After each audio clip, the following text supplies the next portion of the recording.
Morning time, Vrindavan Dham ki jai. 31st January 2025. As you can see, it's still a little cold, but it's in the morning right now. So, not that bad. During the day, it's good. It's in the 20s now. And soon, they'll be able to be seen. They've been hiding. But that's, like last week, the last week of December, all of January, and maybe a week of February. And then they can relax again. Yeah.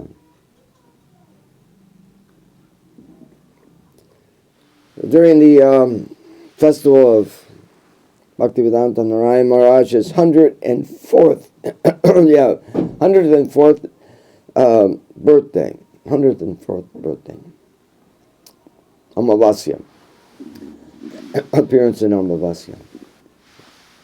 Yeah. Atutala Bhatta, I'll give a quick description because I want to talk about other things, but it just is difficult to get out of your mind such beautiful. He spoke so beautifully at Narayan Maharaj's appearance date celebration. So beautifully he spoke. He came to the point where he gave us like the essence of Rupa Goswami's teachings, condensed into 5. Krishna himself, of course. Nam, Murti, Bhagavatam or Shastra, and the Dham.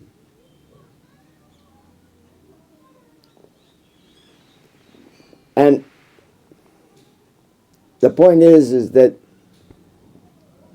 they're all what they're said to be. They're not just representatives, not like an icon or something that points to something else. Everything that I see actually points.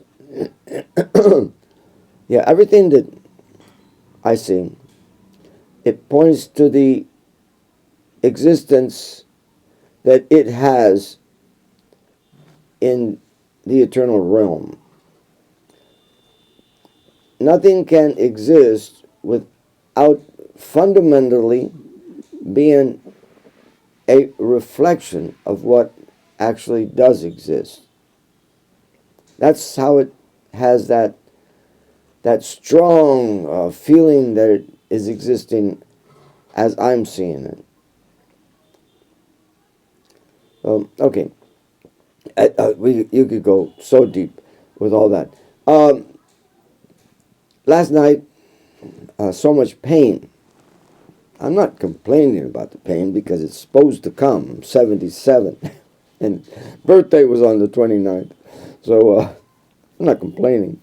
But it just inspires that I went through pain.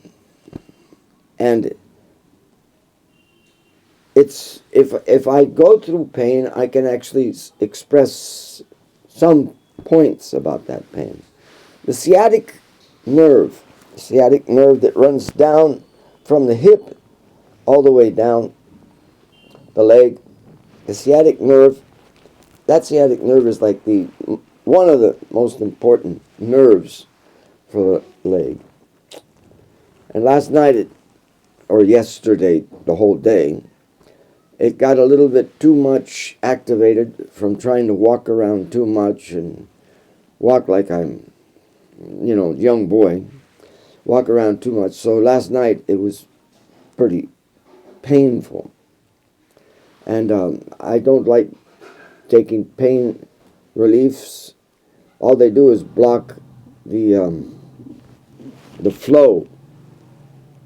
They either open the flow, they open the flow of the blood so you don't feel it, but it's doing more damage because the flow is blocked for a reason. Yeah, it's blocked for a reason. So you take a painkiller and you're forcing the flow. So it's not so good. Sometimes it helps. And on the other side, sometimes there's a hemorrhage in a place where it's difficult to reach.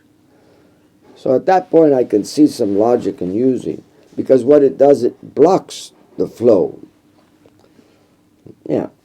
So the allopathic medicine has some good reason to use. If, like, you're hemorrhaged and you can't get to the doctor, or it's hemorrhaged in such a place that it's very dangerous for the doctor to enter just to cure the hemorrhage.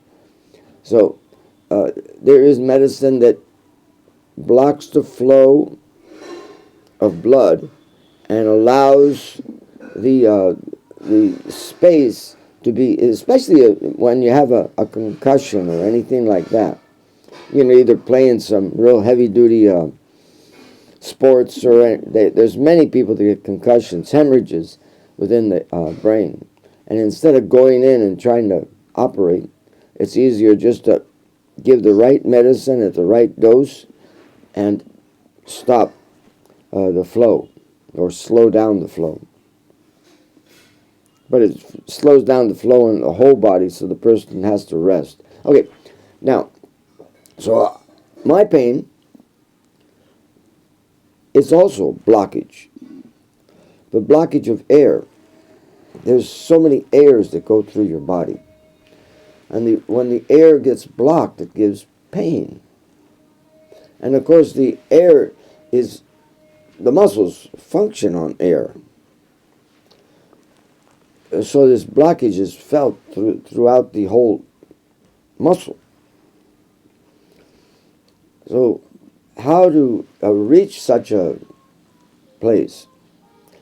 So in the morning, when any of us wake up, we can actually test if our inner body, our core body, and our outer body, our peripheral body, if they're balanced, if they're connected, if they're connected, they know what's happening inside and outside. It's not that the core body knows everything, or that the outer body knows everything. We always think we know everything, but we have to, actually, we are the controllers. Yes. We are the controller. Even to all the involuntary muscles, we are the controllers. And of course, the outer voluntary muscles, we are the controller. And if we don't make an effort to connect, now everybody naturally has this connection, naturally. But under stress, and sorry to say this, but who's not under stress nowadays? Okay, but under stress, this connection is broken. So the inner body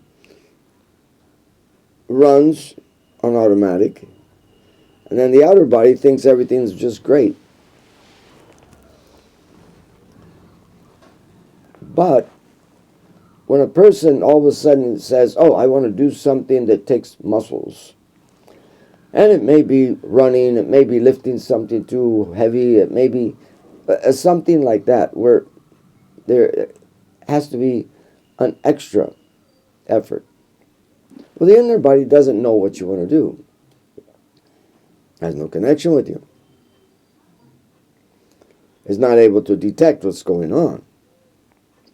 So as soon as, take for example, you try to lift something that is heavy, and you're thinking, oh, my body will give me the energy. But you're not connected. So it doesn't know what you're doing. It's like blinded. So when you try to do it, there's I've spoken about this so many times. The amygdala isn't a foolish gland. It's called the primitive gland, of course. That's designation of it. But it is the primitive gland in the way that it was the first gland to be, introduced to you. This is the first one, and so it's very simple. It's yes or no. That's it. And I just mean net yes or no. It's either fight or run away. It's always yes or no, yes or no, yes or no. And that's it. Nothing to be expected of it. But it's the first one. The pineal gland has gone down there and getting that guy going first. So he's the first guy. He's the one that's helped you out so much. He's the one that helped develop him. So, but you don't want him in the dark. You want to keep him connected. You want to keep him connected to the outside and the inside. He's connected to the core, but you want him connected right to the outside too. He's in the, he surrounds all your system here. It sends messages up, and when those messages are coming from the hippocampus, and it's coming up towards the brain, it's passing by this amygdala, and he's examining everything. He's like the guard, right? So if he hasn't given some indication that something's happening, what happens? He has no abilities of his own. He only yes or no, yes or no, yes or no. And I'm not just joking, because it's right or left, right or left. It's really yes or no. It's just a flat yes or no. Okay? So, when you activate that guy, he sends nothing but an electrical shock. That's it. There is no complication in his life.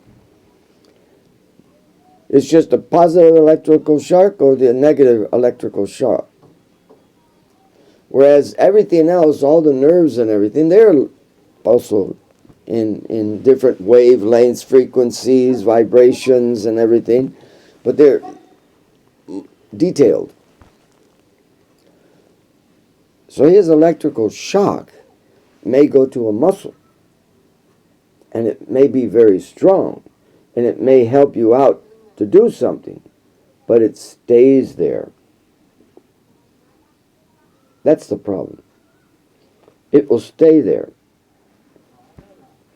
And maybe your hand will start shaking for the rest of your life, or something. Or you may be able to not lift something up for the rest of your life because you used him. And he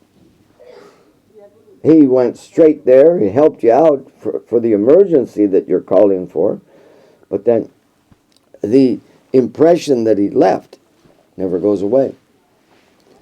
So you don't want to do that.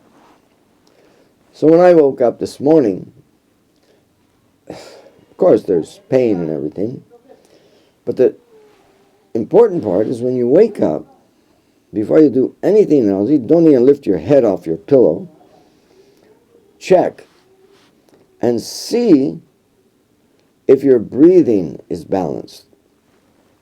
Breath, our life breath, is our hand within our body. All the involuntary muscles can be controlled by the breath. All involuntary muscles become voluntary to the breath only. So the messages can be transmitted through the breath, through all the system to wherever you want. That's so don't think they're completely involuntary. And also, the breath is what connects the inner and the outer. There's other methods too, but the breath is the major one. So when I woke up, easy, all you do is put your finger on one, see how easy it breathes, or put your finger on the other, and see how easy it breathes. See if there's no blockage. Well, when there is blockage on the left side, this is the cooling side. This is the moon side, the cooling moon side. This is the side like for the night. This is the nice breathing, easy. Yeah. And I think it's called id. IDA, the id side. So, left side of the moon, of the nose, the nostril, and right side of the brain. This is how they're connected. Right side to left side, because that's how it balances. It goes like this down your body. Right, left, right, left, right, left. To balance everything. And then the right side is the pingala. It's the hot side. And everybody knows the story of Pingala, the prostitute, within the Srimad Bhagavatam, used as the guru. The guru, how is it used as the guru? Well, Pingala surrenders and becomes a devotee. So, the Pingala is the one who gives so trouble. But this morning, my left side, the id, no breath at all. I tried to even push air out, and nothing. At this moment, I can breathe. This is what, because if I don't talk about this now, I'm not going to talk about it again, because I won't see any necessity, but I'll tell you. I woke up around 4:30, and I tried to open this side up by doing breathing exercises. You never touch your nose with this finger. And the reasoning is, many of the people practice pranayama, they avoid, they don't tell you why. This is the air. In mudras, this is the air. But it's not just a mudra, it is actually air. This is the electrical manifestation of air. This is air. You want to heat up air, you put it like that, because this is fire. Heat up air, put fire. So this is air. And you don't want to let this guy get involved in your breathing, because you don't know where he's at. You're trying to balance your body, and if you got this guy, and if you want to get this guy out of your body, you just breathe and have one hand well tight and tight. Tight. And this hand tight. And this helps get air out of your body. Pushing air out of your body. It's really good. So, with these other two, back and forth, I went, and I'll tell you, from 5 o'clock to 6 o'clock, I went trying to open the left side. If you would have seen me, you would have,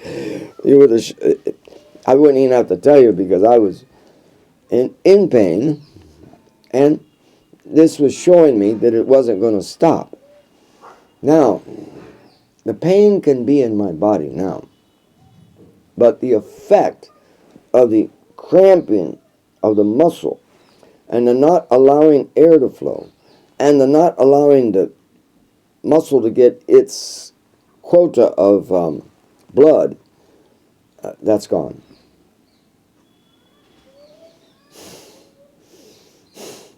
Easily. Totally easy. And you can, you can always do a pranayama. Okay, I can do 10 in, hold 4, and 10. Look, there are technical ways of doing it and everything, but you just want to get it going, so you want to do everything. So, while I hope you could have heard me, this thing fell off. Yeah. Okay. Yeah, I hope you heard. Now, just because of some knowledge that I gather from Google's, the Google University. Yesterday the lights didn't come on for a long time. Okay, you can still hear me. And you know what I look like. Sorry. But okay, so I went into thinking, okay, now I'm not able to breathe. I'm not even able to open up that side. So I have to bring attention to the core body that side is closed and I want it open. So a child cries for attention. That's not just any old thing. He can get the attention of the whole house. So when I was breathing only through the one side and trying to push it out through the other side, on the breathing out, and this is like every breath out for about an hour, I would try to hum in my nose, but a deep hum, like a hum in a low note. And then also sometimes I would hum in a high note, like a high crying, a low crying, a high crying, a low crying. And also, because I was chanting, I didn't have two hands free, but one hand I could touch where the body hurt. So I'm trying to give indication of where I want the energy to go. I'm really grabbing. Really grabbing. Deep breath in, only going through the right side.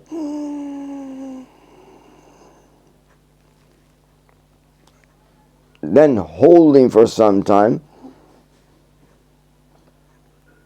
Then deep breath out.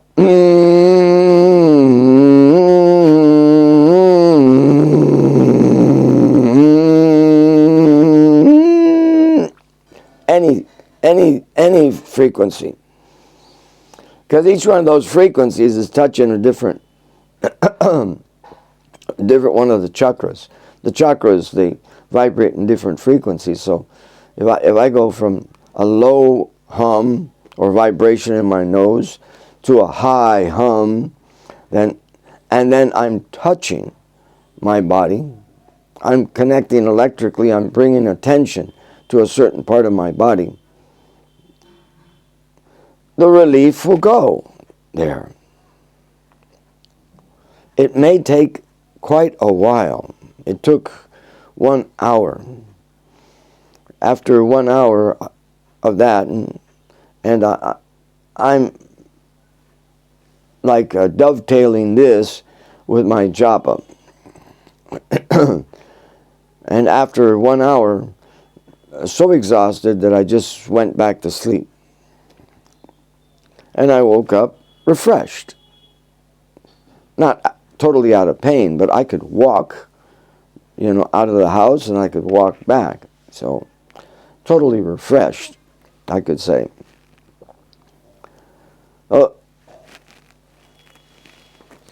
This just gives you an open eye view of what the ability is that you have in controlling the involuntary muscles, and the ability that not just the ability, it's your responsibility. If I'm a Brahmana and I have one of these Brahmin threads, right? I got a Brahmin thread, and when I'm going to go to any dirty place or do anything dirty, I happen to put it right there.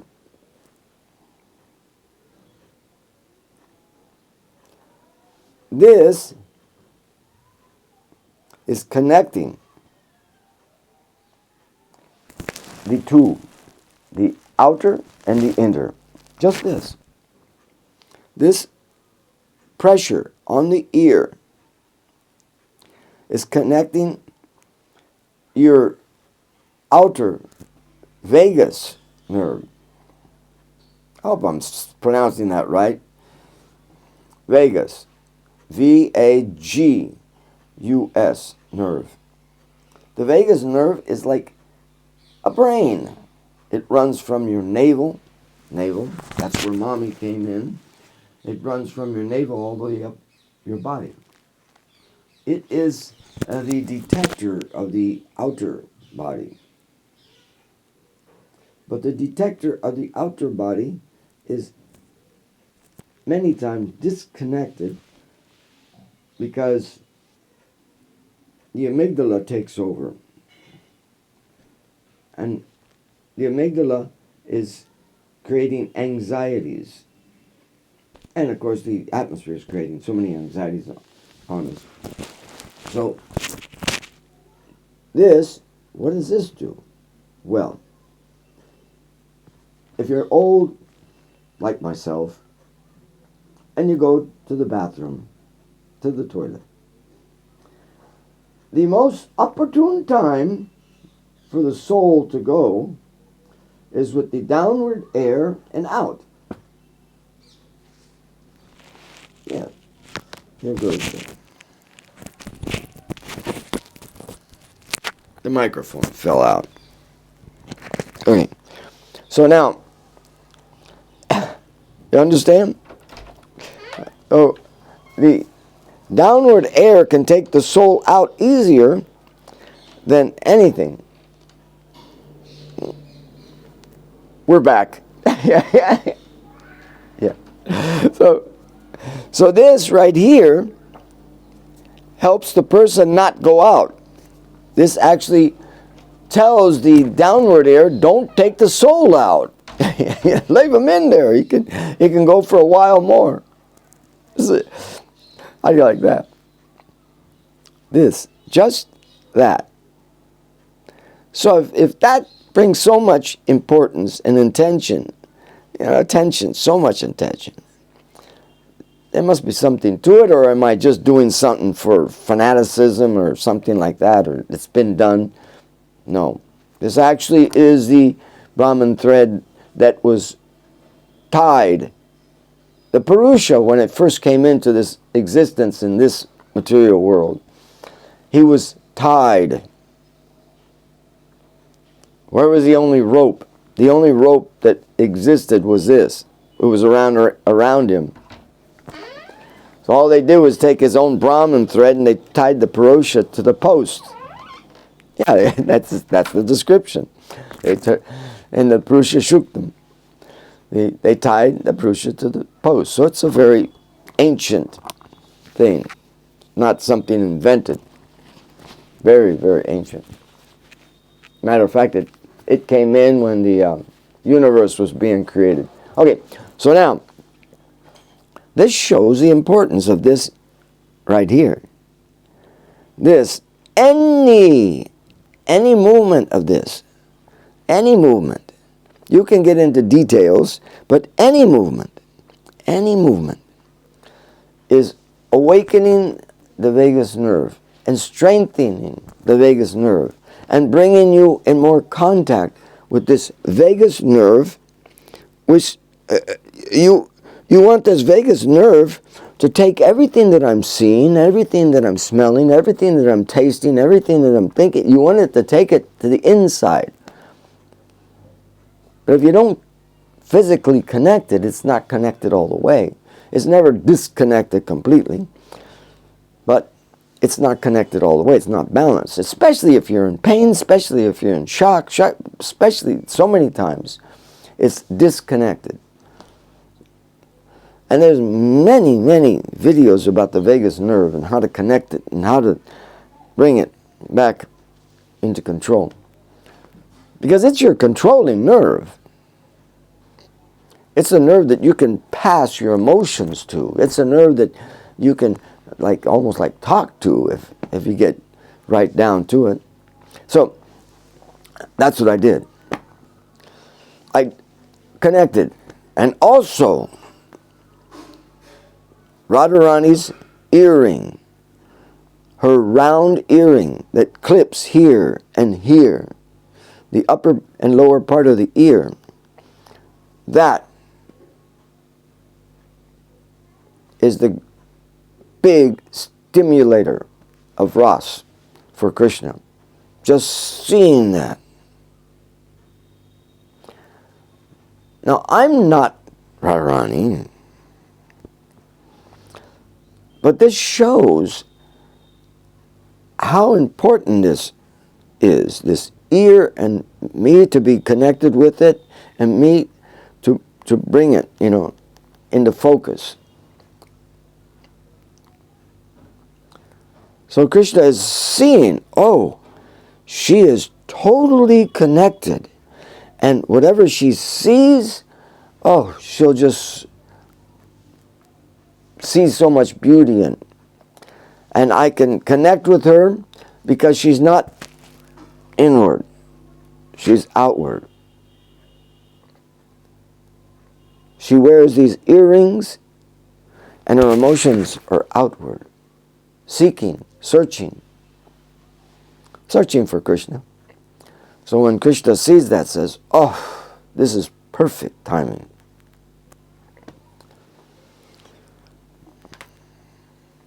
Perfect timing. And other stimulators, there's so many stimulators of loving pastimes, but that's a big one, and you can look them up. Okay, I should end here, but now I'm happily, I'm happy again. I think I can make it through this day, and walk around, talk, be normal, and when I have time, I'll go out and get. I've already sent a message to my doctor and told him what's going on, and he'll just tell me what medicines to take. I'll tell you, I had at one point 6 major diseases at one time.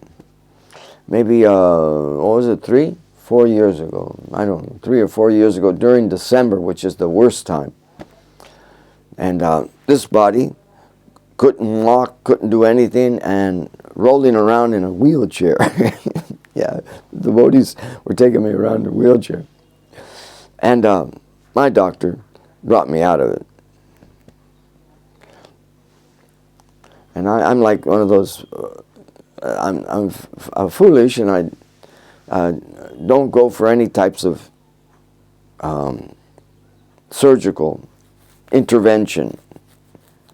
And very few times I like to take any allopathic. I'm not against it, but I don't, I avoid as much as possible the allopathic medicine, because there's so many contradictions with allopathic medicine. They're not ever personal. They're not, there's so many things you could say about it. So that doctor, and he's a smart person, so he's helped me out.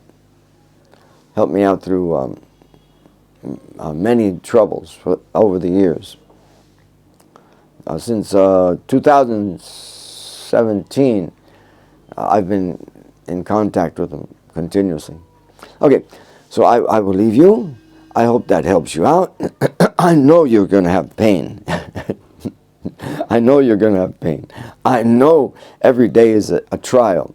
I know that, you know, balancing this body during these times where the electricity is against us totally, you know, and to go to the point of putting your toe in your mouth. Yeah, I don't know what. Okay, just looking for something here. Oh, here he is. He puts his toe in his mouth. I'm not Krishna. But what was Markandeya? He was thinking that I can't be defeated. I can't. You know, I'm just so great and everything. All of a sudden, the flood comes, and Markandeya's in the middle of a flood and everything. And then all of a sudden, he sees this. Krishna sitting on and this is a peepal tree. And I've got a real peepal tree there. So, and he's sucking on his toe. So it isn't so unusual being unbalanced. It's not so unusual, and it's my toe. Just make sure it's nice and clean and everything, and it'll certainly help balance. The teeth are strong conductors, and the nails, fingernails, toenails are strong conductors. It takes a moment to balance or to make sure that you're balanced, especially in this day and age that so many people are unbalanced. Okay, I'll send it out. You can push likes or not likes, just so I know what's going on, and give any comments you'd like to, pro or cons, anything like that. But if I was to wait, and then wait until I'm nicely dressed and showered and everything and speak, then perhaps I wouldn't be able to express myself as I did right now.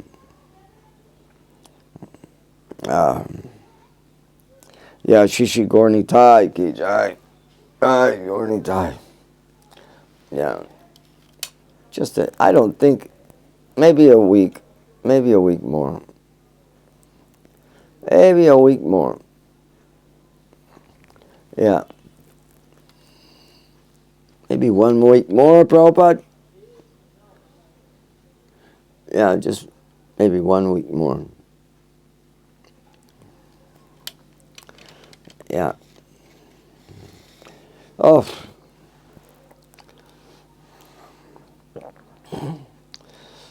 I should have been satisfied with just a picture. Now I got some duties, and there is an offering I'm supposed to do right now. So I'll take your leave, and I hope it made some sense, and I hope it helps you out in life.